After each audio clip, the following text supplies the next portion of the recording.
Takže vítám vás tady, je tady Take a Fast. Čau. A jsme na GSL mapě Tal'Darim Meltar a je to showcase hra číslo 3 mezi Neverem a Blbtylázem. Hodně zajímavá mapa je tady to. Jo, Ji vidím poprvé. musím říct, to je druhá Musím mapa. vás skoro až na zemi, jak je to velký. Ale je to... Ale vybral si Blbtylas. Jo, svým způsobem jo. Takže...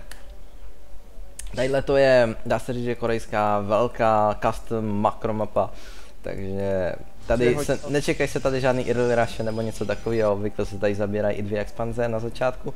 Takže... A je to tady, Never the Scout, jako vždy. Což je dobře, protože to je docela dobrý vědět, kde je váš oponent.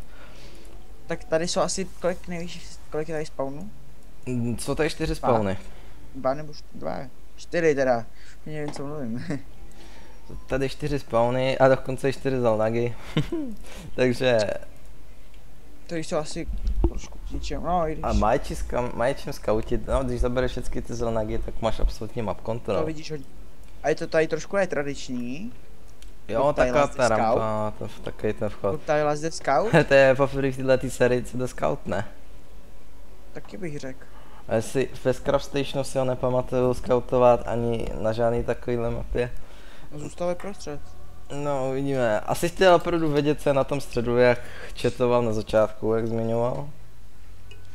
Ne, ale ten ví asi trochu, že jde rovnou tam. Jo, jde cross position hned.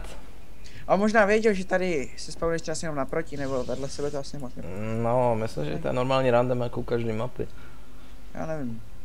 No rozhodně, tadyhle to jsou nejdelší spawny, co jsem v životě viděl, takže nečekám žádný rush, ale jak víš, tak Never se žádných rushů nebojí, je to starý forgater, furt dělá forgate za jakýchkoliv okolností.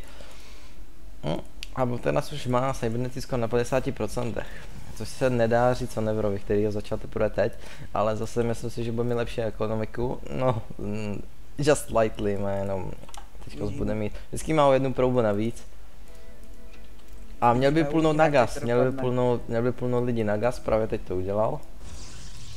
Máme tady ten proxy pylon.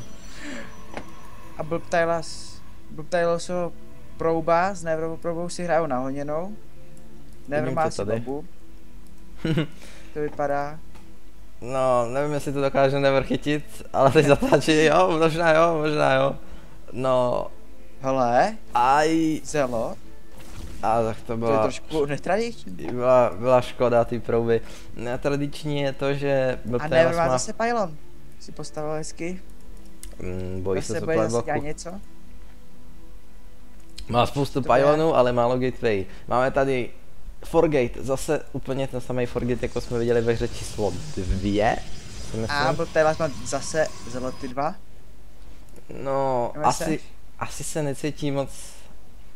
Už asi si dává to pozor, to co zažil předtím. Ale to byl hodně late začátek Warpgateu, protože měl asi strašně dlouho, asi o 3 nebo o 4 sekundy, no to byl blbost, asi o 10 nebo 15 sekund dřív Cybernetic score, ale začal dělat Warpgate jinak teďkonc, takže měl přemýšlet o tom vylepšit teďkonc svůj ten build. A tady vidíme, že Blbtylas dělá expand. Což je dost dobrý na této mapě, takovýhle expand je dobrý. Chce mít hodně minerálů kvůli tomu, aby mohl třeba dělat víc jednotek. Najednou a víc postavit si.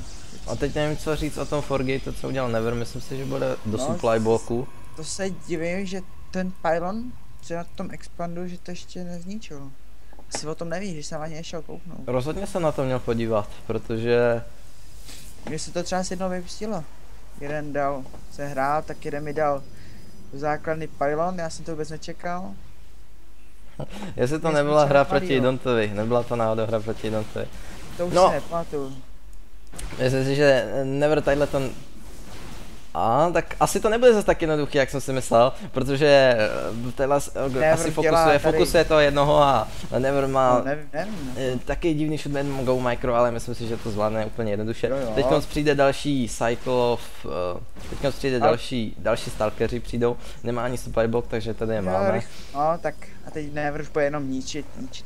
Expo mohl ještě cancnout, mohl s tím něco udělat, ale nemá žádný, jo, právě teď roztáhl free gate, takže možná tady bude ještě nějaká další hra, ale nevím. A 3 zeloty a 2 stalkery a bot Tylas.